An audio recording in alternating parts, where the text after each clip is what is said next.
This is an ABP Life podcast. Architects और engineers बहुत समय से भूकंप निरोधी इमारतें बनाने की कोशिशों में लगे हुए हैं। जापानीज कंपनी एयरडांशन इसमें काफी हद तक कामयाब हुआ है।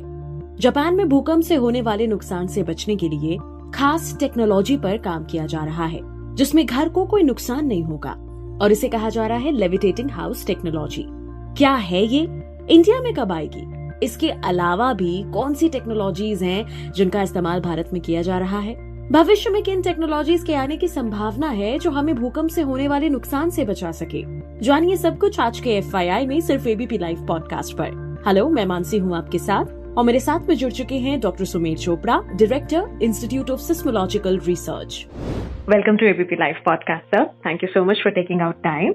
और आज जिस लेविटेटिंग टेक्नोलॉजी के बारे में हम बात करने वाले हैं, because I was reading about it कि ये जापान जो है इसे डेवलप करने की कोशिश कर रहा है सो दैट अर्थक्वेक के समय में लोगों को इससे राहत मिल सके। बट ये टेक्नोलॉजी है क्या, ये लेविटेटिंग टेक्नोलॉजी? सबसे पहले मैं चाहूंगी इसके बारे में आप बताएं।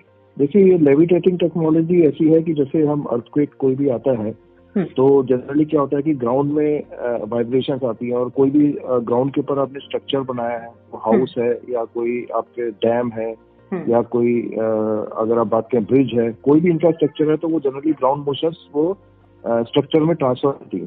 तो लेविटेटिंग का मतलब ये है कि हम उसको भी आइसोलेट करना है ताकि वो जो ग्राउंड वाइब्रेशन है वो स्ट्रक्चर तक पहुंचे ना।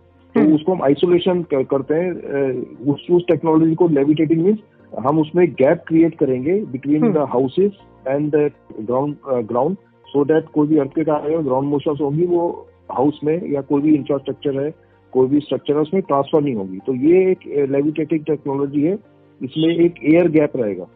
अच्छा, air gap, okay okay okay.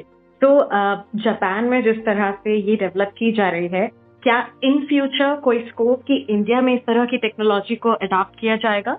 देखिए, ऐसा है कि ये अभी बहुत ही इनिशियल स्टेजेस में है। ये टेक्नोलॉजी डेमोन्स्ट्रेशन स्टेज पर है जापान में, और लगभग अभी जापान में अराउंड ओनली 200 हाउसेज ही हैं जिसमें टेक्नोलॉजी लगाई गई, क्योंकि ये काफी टेक्नोलॉजी कॉस्टली है। मीन्स अगर हम बात करें तो अगर आपको टेक्नोलॉजी ये किसी छोटे से हाउस में अगर करनी है तो उसका जो कॉस्ट है रफली जो लिटरेचर में अराउंड $40,000 है।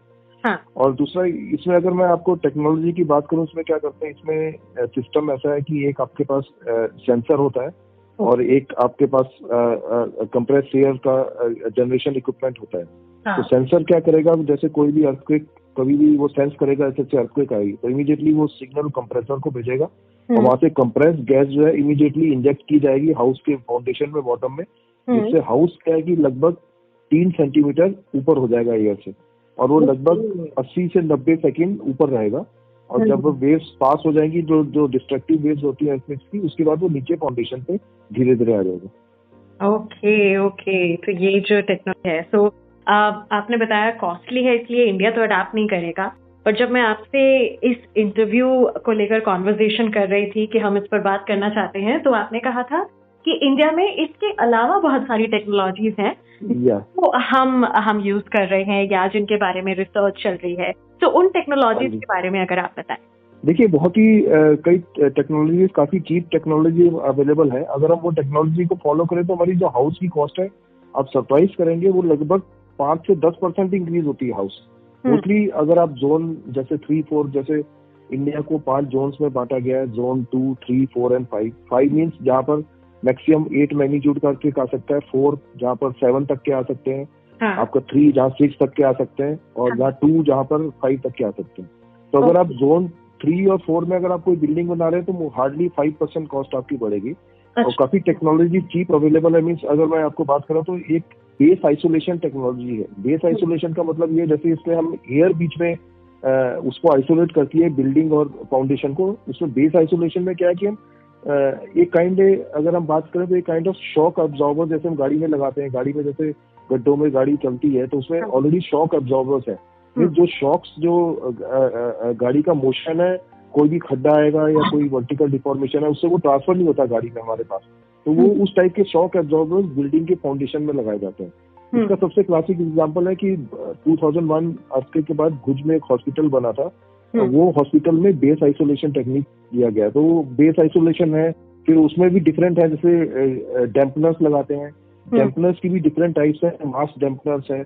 और अगर हम सिंपल बिल्डिंग की बात करें तो जनरली बिल्डिंग में बैंड्स लगाते हैं, साइस्मिक बैंड्स।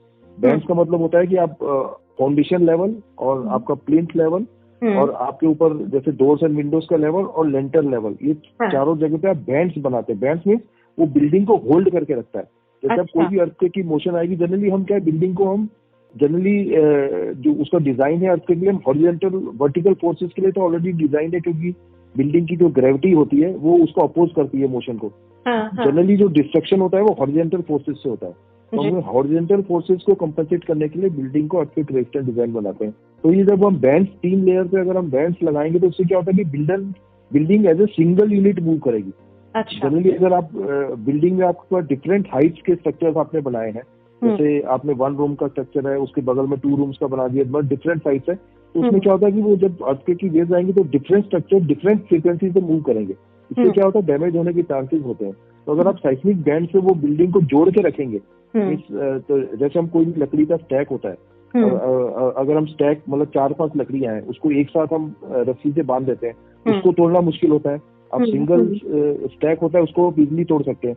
तो ऐसी बैंड्स क्या होता है, वो बिल्डिंग को बांध के रखता है। जब अर्थक्वेक आता है वो building as a single structure move करेगी, तो इससे उसमें डैमेज होने के चांसेस बहुत कम होते हैं। दूसरा ये होता है, जैसे आपने आजकल देखा होगा बहुत सारी मल्टी स्टोरी बिल्डिंग बन रही है, उसमें हम लोग क्या होता है कि नीचे जो सबसे ग्राउंड फ्लोर होता है उसको हम पार्किंग के लिए छोड़ देते हैं, ठीक है ना, वो ब्लैंक रहता है, तो उसको हम सॉफ्ट स्टोरी कहते हैं। तो जनरली क्या है कि ये इस टाइप की बिल्डिंग बहुत ही हाईली डेंजरस रहती है अर्थक्वेक के टाइम पे, इनके गिरने की संभावना बहुत ज्यादा है। उसके लिए क्या करते हैं कि हम उसमें शियर वॉल्स बनाते हैं। तो शियर वॉल्स वही काम करते हैं जो बैंड्स काम करते हैं। जैसे शियर वॉल से क्या होता है कि वो बिल्डिंग जो है as a whole structure move करेगा, तो उसमें वो शियर वॉल जो है वो फाउंडेशन तक अटैच रहते हैं। तो उससे क्या होता है कि वो डिफरेंशियल मूवमेंट नहीं हो पाएगा, और उससे क्या होता है वो बिल्डिंग के गिरने की संभावना कम है। तो ये 2-3 टेक्निक्स है जिससे इजिली अवेलेबल है और मतलब कॉस्टली भी नहीं है, जिससे कि हम भूकंप विरोधी जो है वो हम स्ट्रक्चर डिजाइन कर सकते हैं। तो क्या इनका इस्तेमाल आज के समय में हो रहा है इंडिया में? हाँ जी, देखिए आप जितने भी बड़ी बड़ी बिल्डिंग्स, मल्टी स्टोरी बिल्डिंग्स जो बनती हैं, उसमें जनरली डैम्पनर्स आजकल, अगर वो जोन 5 में है तो जनरली डैम्पनर्स लगाए जाते हैं। तो लोग आजकल काफी जागरूक हैं। तो ये चीजें बहुत इतनी कॉमन, जैसे अगर आप नॉर्मल टाइप ऑफ बिल्डिंग जैसे मेसनरी की बनती है तो उसमें जनरली नहीं होता है, बट अगर आप कोई क्रिटिकल स्ट्रक्चर बना रहे हैं, क्रिटिकल स्ट्रक्चर का मतलब होता है जिसके डैमेज होने से काफी बड़ा नुकसान होता है, जैसे कोई इंडस्ट्री है, या आप कोई ब्रिज बना रहे हैं, या डैम बना रहे हैं, या आप कोई न्यूक्लियर पावर प्लांट बना रहे हैं, तो ये जितने भी क्रिटिकल स्ट्रक्चर्स हैं उसमें ये चीज टेक्नोलॉजी यूज होती है। उसको हम अर्थक्वेक फोर्सेस डिफाइन करते हैं कि इस रीजन में कितने बड़े अर्थक्वेक आ सकते हैं और वो अर्थक्वेक से कितनी बड़ी मोशन आएगी, उस मोशन के हिसाब से वो बिल्डिंग को डिजाइन करते हैं, अर्थक्वेक रेजिस्टेंट डिजाइन करते हैं। तो जितने क्रिटिकल स्ट्रक्चर्स हैं वो ऑलरेडी अर्थक्वेक रेजिस्टेंट डिजाइन से बनाए जाते हैं।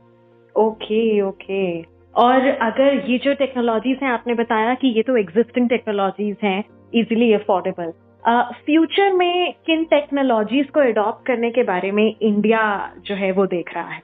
देखिए ऐसा है कि इंडिया में भी अगर हम बात करें कि जितनी यहाँ पे हाई राइज बिल्डिंग काफी कम है, जैसे आप जापान में जाएं, ताइवान में जाएं, तो वहाँ पे हाई राइज बिल्डिंग आपकी मोर देन 30 स्टोरी 40 स्टोरी काफी बिल्डिंग है, रेजिडेंशियल कॉम्प्लेक्स। तो वहाँ पर जनरली क्या है कि जितनी भी हाई राइज बिल्डिंग है वहाँ पर ये बेस आइसोलेशन, डैम्पनर्स बहुत कॉमन चीज है वहाँ पर। और यहाँ पर इंडिया में क्या है कि अभी जितनी भी हाई राइज बिल्डिंग है वहाँ पर बहुत ही रेयरली किसी बिल्डिंग में लगा है, और मोस्टली किसी बिल्डिंग में नहीं है।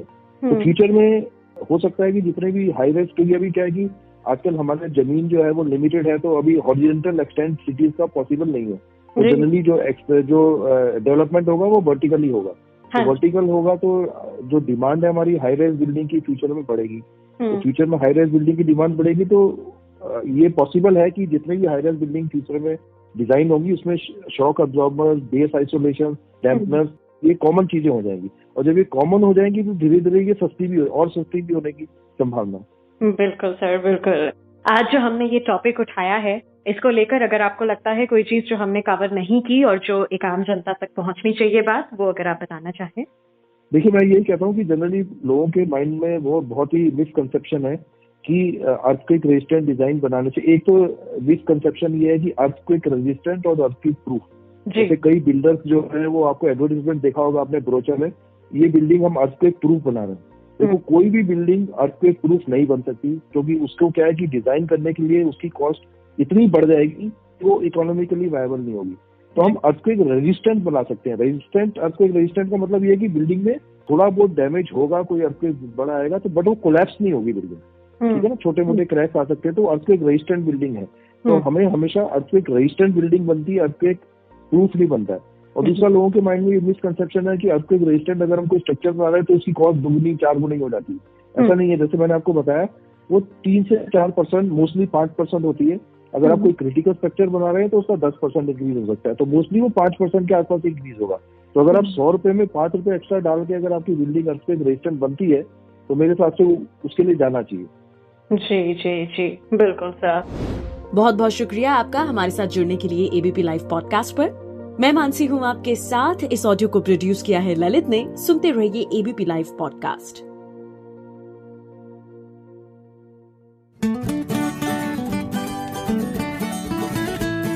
This is an ABP Live podcast.